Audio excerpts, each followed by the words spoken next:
Coming up on episode 275 of Wheel Bearings, it's just the boys as we have the 2023 Genesis GV60 Performance, Honda's new Level 2 and Level 3 driver assist systems, as well as a plug-in hybrid fuel cell CRV coming in 2024, off-road Lamborghini Huracans and Porsche 911s, and some listener questions.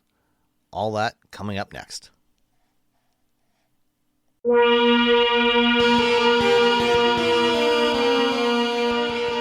This is episode 275 of Wheel Bearings. I'm Sam Abu-Al-Samad from Guidehouse Insights. And I am Roberto Baldwin from, let's say, Motor One. I'm from Motor One. Oh, we're Motor One this week. Okay. Yeah. And where are you tonight, Robbie? I am in Las Vegas. I know we're not doing the live stream because this is like a last minute thing, but there is an orb. I'm just going to show Sam. There's just a random orb on this desk that I'm using. I don't know why. I think it's supposed to be the moon. It's very weird. I feel like that I own the orb of power, and because of that, I control the universe, at least for the day. Okay, that works. But I'm in Las Vegas to drive a McLaren, which there will be video of it on Engadget sometime this week, hopefully. Fingers crossed. All right. Well, I am at home in Ypsilanti tonight, and you didn't drive anything this week because you're behind schedule on a bunch of stuff. It's a nice way of saying Robbie doesn't write fast enough. But I drove the 2023 Genesis GV60 Performance. Yes. And I had previously driven it briefly back in May at the Mama Spring Rally at Road America, but that was only for about 10, 15 minutes.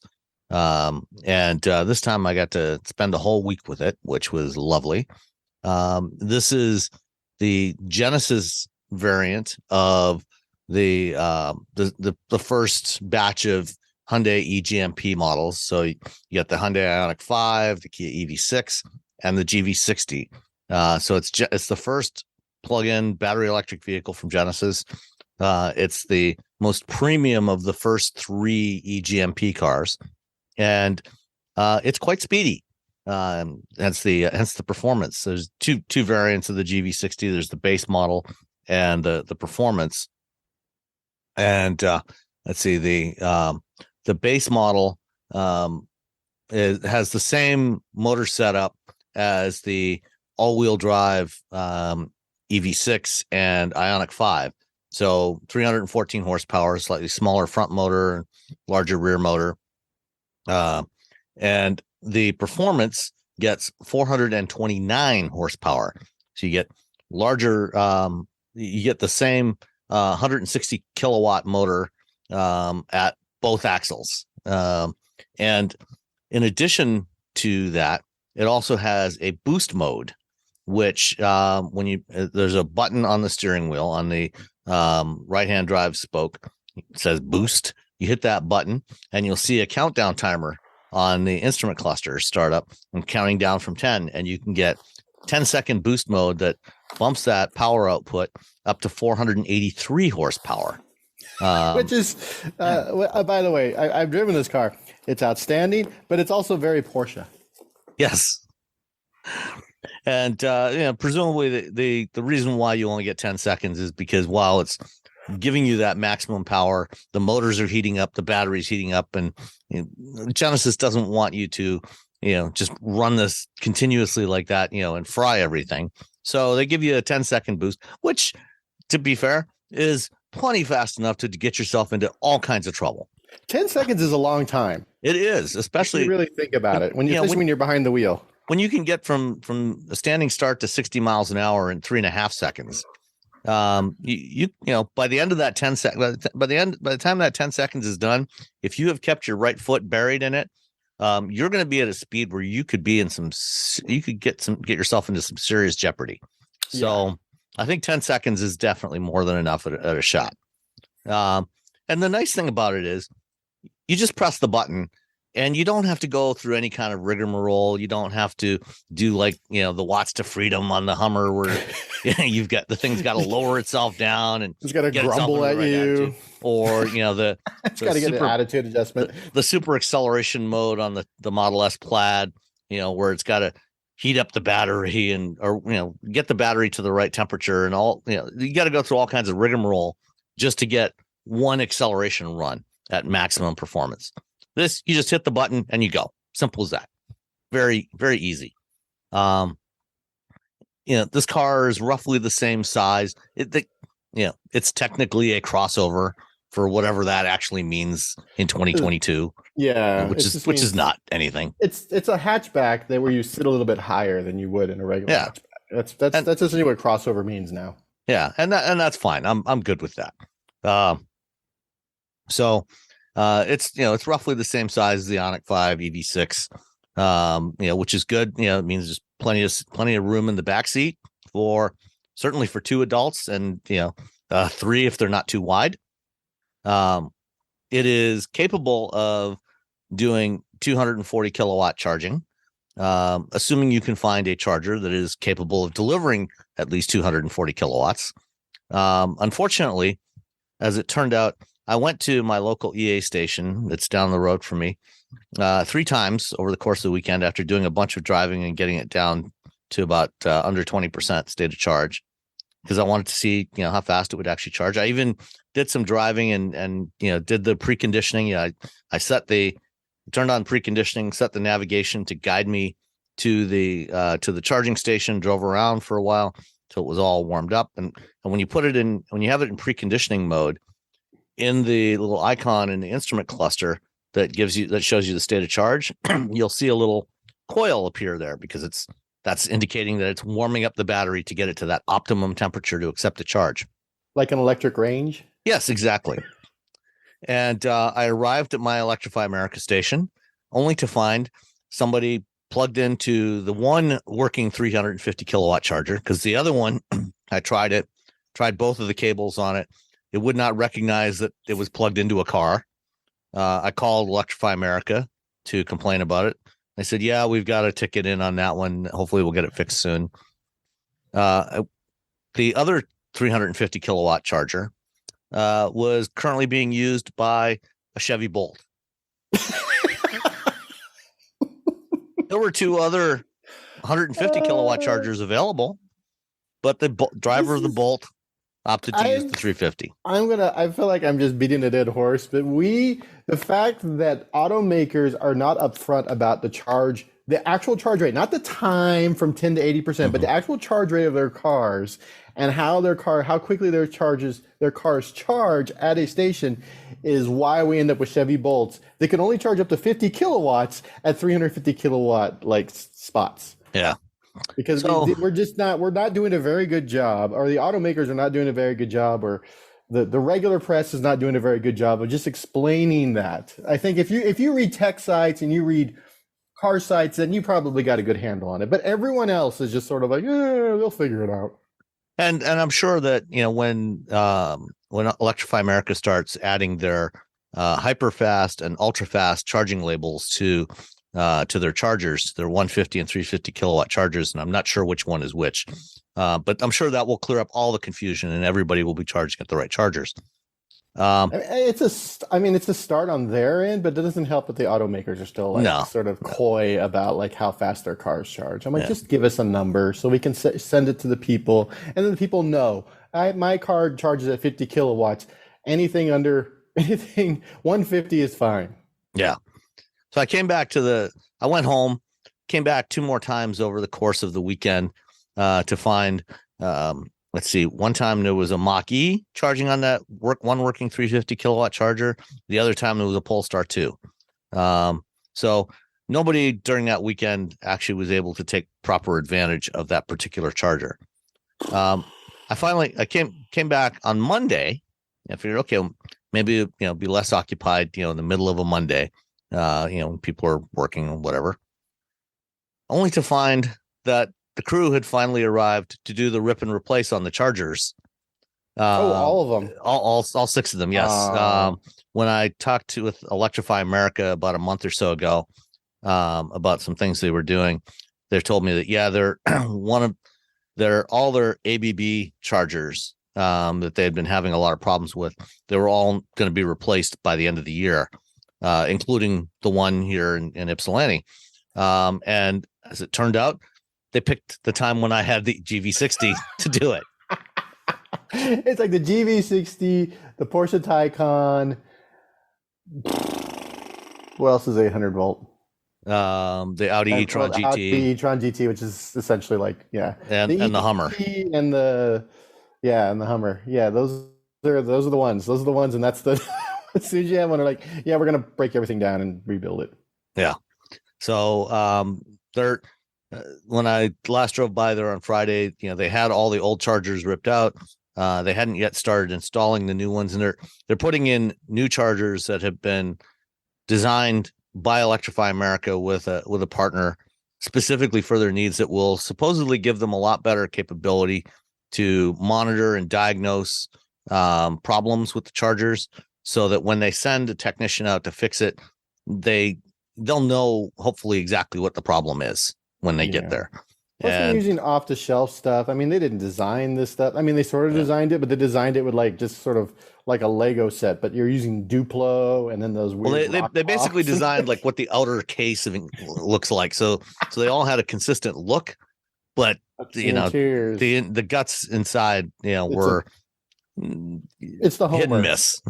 The guts inside of Electrify America is a Homer, and so now they're like, oh, why don't we just design and do all this? I mean, they had to like deploy it legally, like they legally had to do it. Yeah, because this was all part of their settlement with the Department of Justice and state of California for Dieselgate. They agreed that we're going to invest $2 billion in charging infrastructure, and so to do that, they established a new business unit called Electrify America, and in Canada they did Electrify Canada, and they started deploying DC fast charging all across the country. As far as deploying it, they've done a good job. It's just the equipment they put out there was not so great, and they haven't done a great job with maintenance. But hopefully it will get better. We'll see in the coming months once these new chargers are installed if it actually does get any better. So I ended up not doing any fast charging tests with the GV60, but I did drive it around quite a bit. Had a lot of fun with it. This is a very quick car. I really. I like the way it looks. I like the look and feel of the interior. Is very comfortable. One neat touch is when you put it into the seats on the performance model. They have a bunch of adjustments, including adjustable side bolsters. And when you switch it from eco or performance to sport mode, the side bolsters tighten up to hold you in place. So that you're sitting right in front, you remain sitting right in front of the steering wheel, and you're going to slide around a little bit less, which is nice and handy. I think we've talked before about the shifter knob, which when you first get in the car, when the car is off, it's got this cool, looks like a glass sphere that's got some internal lights in it that looks really neat. But you can't, there's nothing to grab, and you can't twist it or anything. And then when you press the start button, then this thing flips over, rotates over, and now you have the shift dial to select park, reverse, neutral, and drive. So that gives you a visual indication of whether the car is actually on or off. Because obviously with an EV, it's always quiet. So it's nice to have that visual indicator, and it's just a cool little design feature. One other interesting design touch that they did on the GV60 is this is one of the first cars that has biometrics for entry and starting of the car. So when you first get in the car, you have to have, there's two key fobs. You have to have both key fobs with you to program the biometrics. And you go in the menu, set up your profile, and then it'll ask you, there's a fingerprint sensor on the center console, and there's a camera outside of the car on the B pillar for a Face ID. And so first it'll ask you to step outside the car, look at the camera, and you'll see a little circle, a light rotate around the camera, and then it turns green, indicating that it has recognized your face. It's captured your face.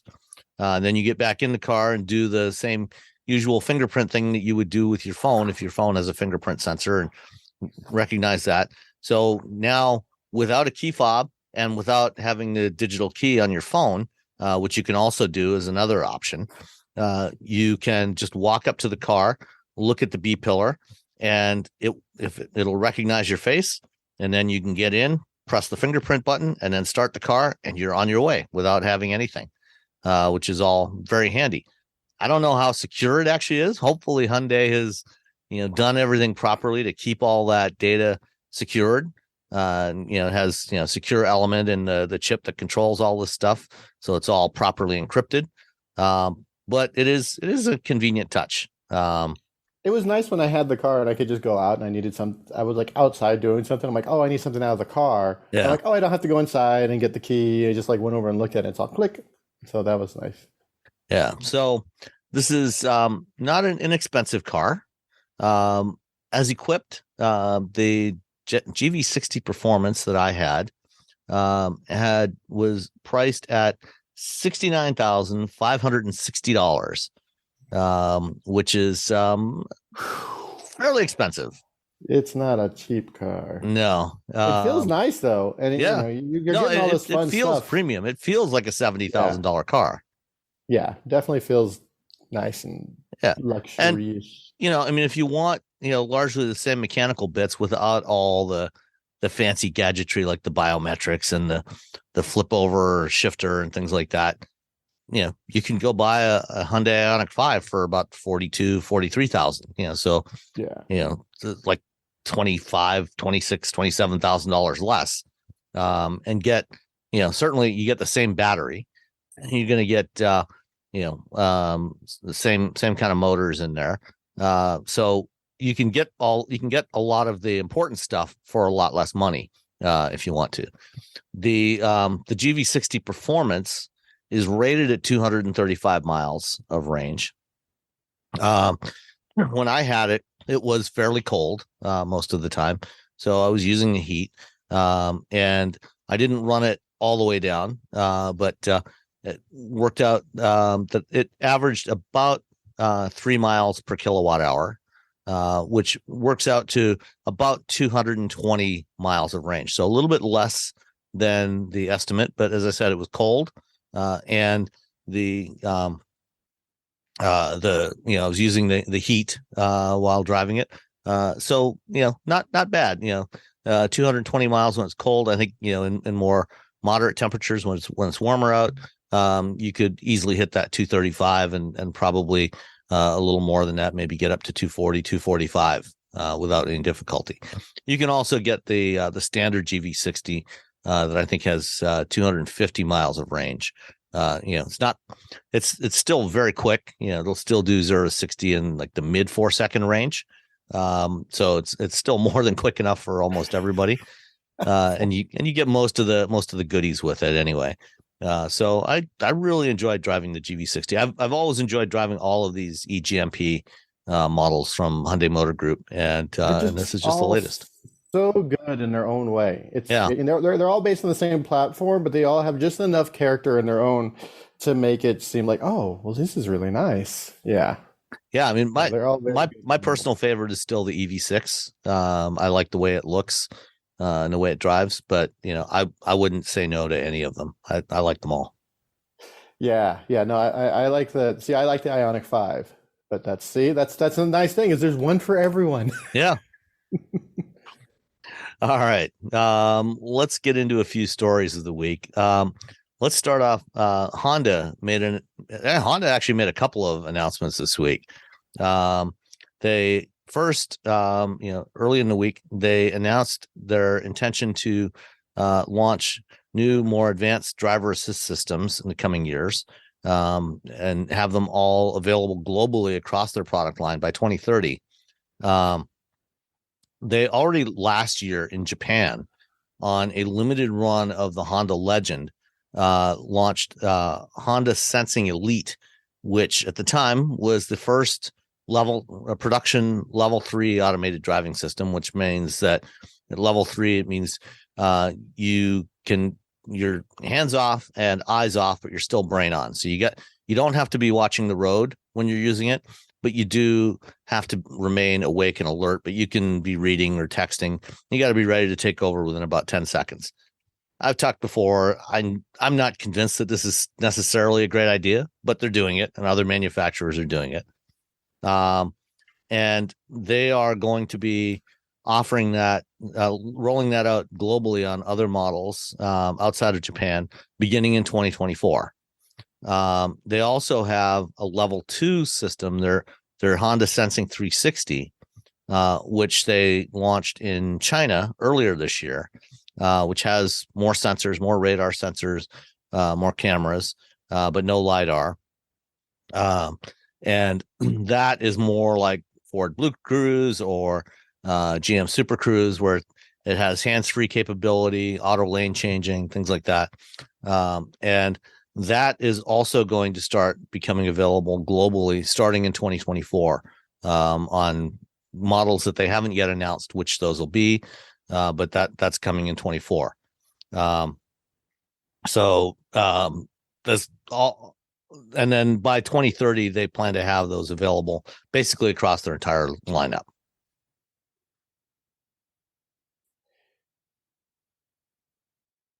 No thoughts? Oh, sorry. I thought I froze for a second. Sorry about that. Oh no. I think it's level 3. I've ridden the Mercedes-Benz level 3 system, and if you live in a town, or let's say you just live in LA, let's just say LA, where you're just stuck in traffic and you're never going more than 30 miles an hour, that's where that thing makes the most sense, really. I think all these sort of level 3 systems make a lot of sense, very geofenced on certain roads, going very slow, where you can take over, and there's not a lot happening, to be honest. You're just sort of stuck, and you're just stop. So I think in that instance, I mean, when you're in that kind of stop and go traffic, I mean, I would just as soon have something like this, I guess. Yeah. Outside of that, like, I'm just like, just because people, they get distracted, to be honest. Like, how much, and then are we incentivizing people using their phones when they shouldn't be using their phones because they can use it at this point, but now you can't use it at this point, and also you have to wonder about like the law. Like, if I have this system in California, am I allowed to use my phone? Because I'm not allowed to have a phone in my hand while I'm driving, and the cop doesn't know the difference between my level 3 system and a level 2.5 system. It's just there's a lot to sort of unpack with these, and we're such early days that no one even has one on the road here in the United States yet. So we'll see how it works out. But I mean, if you're asking me to trust the average driver, well, and it gets better because earlier this summer they updated the regulations in Europe, so that the initial UNEC regulation for what they call automated lane keeping systems, which is what they're referring to these level 3 systems as. When it came out a couple of years ago, it required that the vehicles be geofenced to divided highways, and the speed limit was set at 60 kilometers an hour, 37 miles an hour. They've since updated that earlier this summer. So it's now, the speed limit for that is now 130 kilometers an hour, 80 miles an hour. So you can use this at highway speeds now. Yeah, that's I'm not so sure that's a good idea. And I feel like that might have been Mercedes-Benz, and maybe no, I'm sure it was. Probably Volvo, Volvo and BMW, because BMW's got a system coming next year as well. Yeah, their systems. I don't know. I mean, setting the regulations doesn't mean they're going to automatically set the cars. The Germans and the Swedes are very, very concerned. Yeah, about liability. Let's say more so than Tesla. Like, if it's 120 kilometers an hour, they're probably still going to keep it at 40 for now. They're like, you know what? Let's just because they've said. I mean, Mercedes has said if there's an accident, it's our fault. Right. So, and I think Volvo said that as well. Volvo said that. BMW has also said it. Yeah. So with that in mind, they're probably like, it's nice that the regulations say for future, so they're essentially future proofing the regulations. But I think that the automakers, especially in Europe, are going to be very cautious before they even get even close to that sort of speed, those sort of speeds on the freeway. I hope so. Well, at least I hope so. Yeah. Did you know you can support Wheel Bearings directly? Head to patreon.com/wheelbearingsmedia and you can become a patron today. Your contributions will help fund the platforms and tools we use to bring the podcast to you. And exclusives and improvements are already on the way thanks to your generosity. So if you want to be part of an automotive podcast like no other, head to patreon.com/wheelbearingsmedia. All right. The other big announcement from Honda this week was that they're going to produce a new zero emissions version of the CRV in Ohio, in Marysville, Ohio, starting in 2024.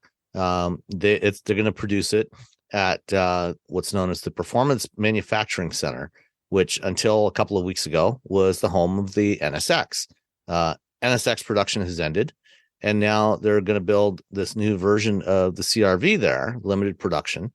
And what makes it unique is that it's going to be a plug-in hybrid fuel cell CRV. So you'll be able to plug it in. It'll have a battery that will give you some as yet indeterminate amount of electric driving range from the battery. And then it will also have a fuel cell that it can use as a range extender. And they haven't said, what kind of range this is all going to have or how much this thing's going to cost. This idea of a plug-in hybrid fuel cell vehicle is not new. I actually drove one back in February of 2007. Ford had introduced what was known as the High Series Drive Edge. And actually in January of 2007 at the Detroit Auto Show, they showed a concept called the Airstream, which was this bright polished aluminum minivan like vehicle that, at least on the spec sheet, said it would have a plug-in hybrid fuel cell powertrain. As it turns out, the actual concept had a little 4-cylinder engine mounted in the middle, kind of like the old Toyota Previa. But they actually did build prototypes of this drivetrain. And in the case of the Edge, the prototype Edge that I drove, it had, I think, about 25 miles of electric range from the battery, and then about another 200 miles of range from the onboard hydrogen and fuel cell. And one of the stated advantages of this layout is you can have a little bit less battery. Have a battery that you can plug in. You can drive it from the grid most of the time, do most of your driving off of that, and then use the fuel cell as a range extender. And when the fuel cell isn't your primary source of electricity to drive the vehicle, when it's just running steady state just to recharge the battery, it can be much more efficient. You can get more range out of it, or not need to carry as much hydrogen. Since then, there's been a couple of other concepts. Audi's shown a version of the A7, I think, that had this kind of powertrain in it. BMW's shown something like this. I'll be curious to see how Honda markets this thing, what kind of range it actually gets. I mean, obviously, it's probably not going to be available outside of California because that's the only place where you can get any hydrogen. Yeah. But I saw, well, they showed us this car under wrap, like literally under stuff. Like we couldn't see the actual design and everything, but they were like, hey, there's a fuel cell. And we're like, is this a CRV? They're like, but I feel like Honda's, I mean, we still have to build out the infrastructure. In Japan and in Korea, there's far more hydrogen fueling stations, and that's all because of regulatory. So it's, on one hand, you're like, oh, hydrogen sounds like a perfect solution, but no one's building any hydrogen stations. And everyone's been talking about building hydrogen stations, and then they don't build the hydrogen stations. And I think this is interesting because, especially if you live in the Bay Area, you can go to the hydrogen station, but now you can just, the idea that you have a plug-in hybrid from Honda that you can just drive around most of the time and then occasionally go get some more hydrogen is for people in the Bay Area, I think it'll be, you'll see them out there. I mean, I see Mirais out there. Don't see as many Nexos as I thought I would, but I see a lot of Mirais. And so, yeah, no, I think, for especially for folks who are just kind of concerned about the infrastructure, this might be something where they're like, hey, you can also just drive it around after you plug it into your house. So we'll see. Yeah. One other interesting detail that I noticed, they're building this. They're going to build this thing in the PMC where they, up until a couple of weeks ago, were building the NSX. So they're replacing the NSX with a new production fuel cell vehicle. Back in 2005, when they ended production of the first generation NSX, that car was built at the Honda's Tochigi factory in Japan. And after they finished building the NSX, they retooled that factory to build a fuel cell car, the original FCX Clarity, starting in 2007 or 2008. So that's twice now that the NSX, two generations of NSXs that have been replaced in their factories by fuel cell vehicles. By fuel cells. Yeah. It's a harbinger of hydrogen. Okay. Next up, something completely different. In the last couple of weeks, we've had announcements of two very high performance sports cars that now have off-road variants, sort of. The Lamborghini Huracan Sterrato and the Porsche 911 Dakar. I mean, I don't know what to say about these. I am here for both of these vehicles. I like the idea of a fast. I like the Porsche Safari. I like anytime someone safaris out a Porsche, a 911 of any generation. I don't care.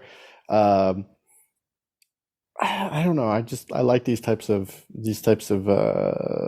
don't know, gimmicks, I guess. Yeah. Well, at least with the 911, it's got a history of being used as a rally car, going back to at least the 1960s, actually.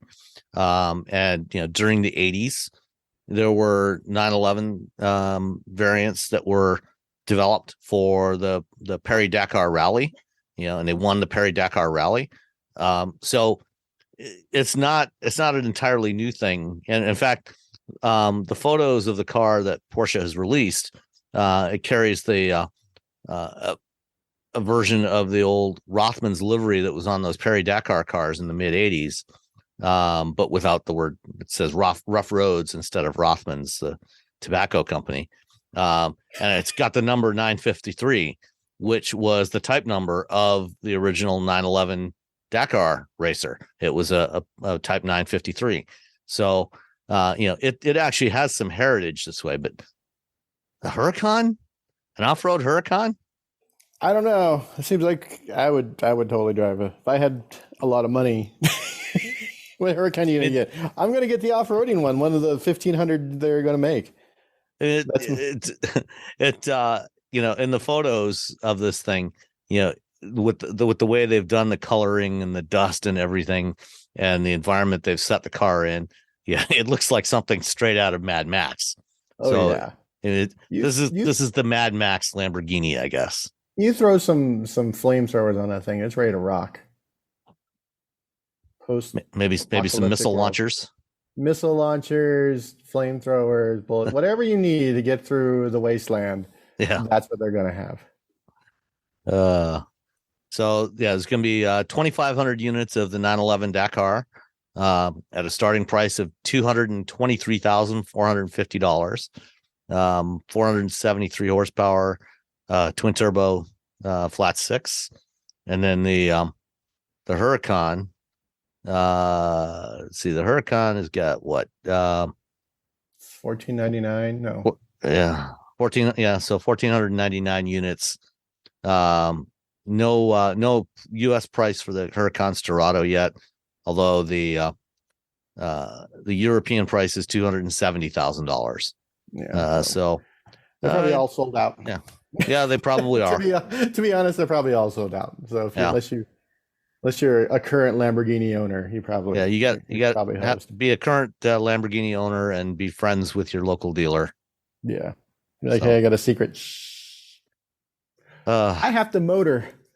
I got to run. I got to go to this dinner now. All right, because I have to go across the vast of the win to go to a room to then go somewhere else. I don't know where the hell we're going. All right. Well, have fun with the McLaren and then in the UK. And I'm going to go ahead and answer a couple of questions here and wrap it up for this week. So thanks, Robbie, for taking a few minutes of your time. Bye, everybody. All right, bye. I hope I won't wreck a McLaren. All right. Bye. Bye. All right. So we did get 3 questions in. First one is from Dave Marsh. Dave asks, the time's approaching for a new purchase. I want to ask what to buy. You guys explained that already. My question is, what is your opinion on trim level? So first, he's asking about the Subaru Outback 2023, fully trimmed out with Napa leather, or just stick with the Wilderness package. Both have the 2.4. The Wilderness exterior and blackout trim appeals to me, but the leather ventilated seats are calling. I've driven the Wilderness, but not a leather version. I'd like your thoughts and impressions. I'm going to replace one day a JKU. So the car has to get jobs done. But on the other hand, I'm old enough that maybe I want a car with some comfort. I'm not buying an SUV and want a wagon package that offers good value for money, hence the Outback. So, yeah, I mean, the Outback is a great form factor. It is a lifted wagon, and I'm all about the wagons. I love station wagons. I think while ventilated leather seats are nice, it's a Subaru. This is not, a high-end luxury car. I would go with the Wilderness. It's fine. It's going to be great.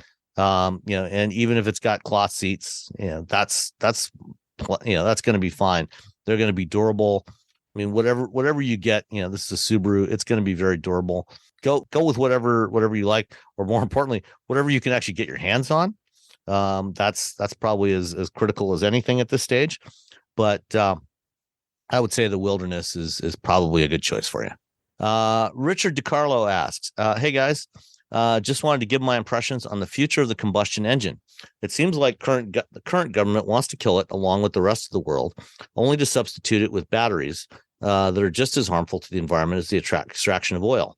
Not to mention that the cobalt and other raw materials are coming from countries that are not friendly to us, and we don't seem to be interested in mining those minerals in our country. Backwards thinking, if you ask me. But that being said, hybrid vehicles, for the most part, will be the only way that you'll get flyover country to embrace some type of transition. You guys seem to live in areas where there is a lot of charging stations, but for the most part, the rest of the country, they don't live near a big metropolitan area, do not have to, and won't have that for a long time. Just wanted to get your opinion. I love your show. Keep up the good work. Thanks, Richard. So yes, there is a movement to phase out internal combustion, particularly internal combustion that is powered by fossil fuels. The current administration definitely wants to get rid of it. Certainly, most European countries want to eliminate internal combustion.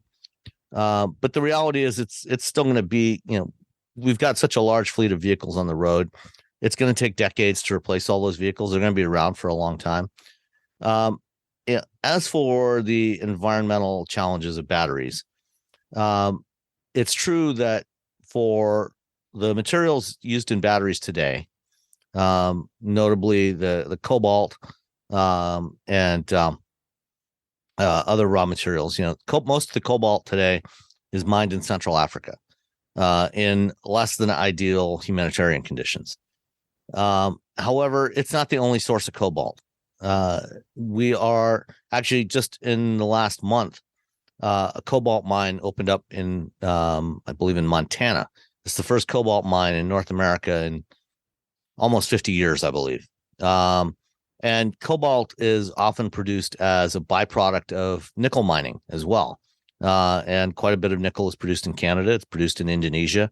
It's produced in Australia. So there are other sources of cobalt. And I think one of the things that we are going to see in the coming years, especially with the regulations in the Inflation Reduction Act that require domestic sources of battery materials and battery components, is I think we will see some, at least for battery materials, I think we will see some relaxing of some of the permitting requirements for extracting these materials in the U.S.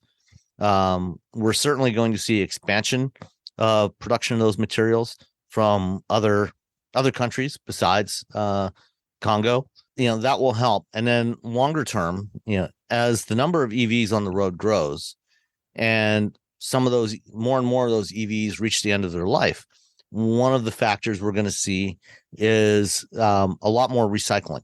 One of the great things about batteries, lithium-ion batteries, is they are actually not that hard to recycle. And companies like Li-Cycle and Redwood Materials, based out in Nevada, and as well as other companies in Europe and elsewhere, have been doing a lot of work on battery recycling. Redwood is already recycling at least 6 gigawatt hours a year worth of battery scrap from production at Tesla, and as well as from AESC and Vision in Tennessee, and also recycling consumer electronics batteries. And that recycling process, what they call hydrometallurgy, can recover about 98% of all those critical minerals from old batteries. And from studies that have been done, because you're taking the minerals out of used batteries and you're refining it again, you can actually they've actually found that you can get better performance from batteries made from recycled materials than from virgin materials, because every time you recycle it, you're taking out more of the impurities from that material. And so, what we will see, Redwood Materials, for example, plans to have about 500 gigawatt hours of recycling capacity available every year by the end of the decade. And that's almost half of the projected North American battery production capacity. So, if we've got a couple of other companies doing the same thing, we could be getting, by the end of the decade, most of the material for new batteries from used batteries, or certainly by the mid 2030s. So the environmental impact of mining materials is going to be a lot less. In addition to that, there are a number of other promising, competing and promising battery chemistries, most notably lithium iron phosphate, which is much cheaper. The key minerals in there, besides the lithium, are iron and phosphorus, both of which are readily available domestically. They're non-toxic. They're much lower cost than the nickel and cobalt and other materials that we're using. And there's already a couple of plants, one plant under construction from Our Next Energy here in Michigan, that is going to be building LFP batteries, lithium iron phosphate batteries. There's another plant that is going to be producing LFP cobalt materials in West Michigan in a couple of years from a company called Goshen, and likely at least one or two more plants building LFP cells. So that will help as well. In addition to that, there are other promising chemistries like lithium sulfur and sodium batteries as well, and aluminum air batteries, or aluminum ion batteries. So we're not going to be relying entirely on the types of batteries that we have today. There is progress being made on new battery types and on where we get the materials from. So the environmental impact is going to be a lot less. As for the charging, a big part of the $7.5 billion in the infrastructure package for charging infrastructure is for deploying chargers in less well-served areas, in a lot more rural areas, in the middle part of the country. And certainly, I think it's going to take a lot longer to get significant EV adoption in a lot of those states, like the Dakotas and Montana and Wyoming and Minnesota and others. But you also have to keep in mind that there's also a lot fewer people that live there. If you look at where most of the vehicles are and where most of the population is, it's not in those big swaths of the middle of the country.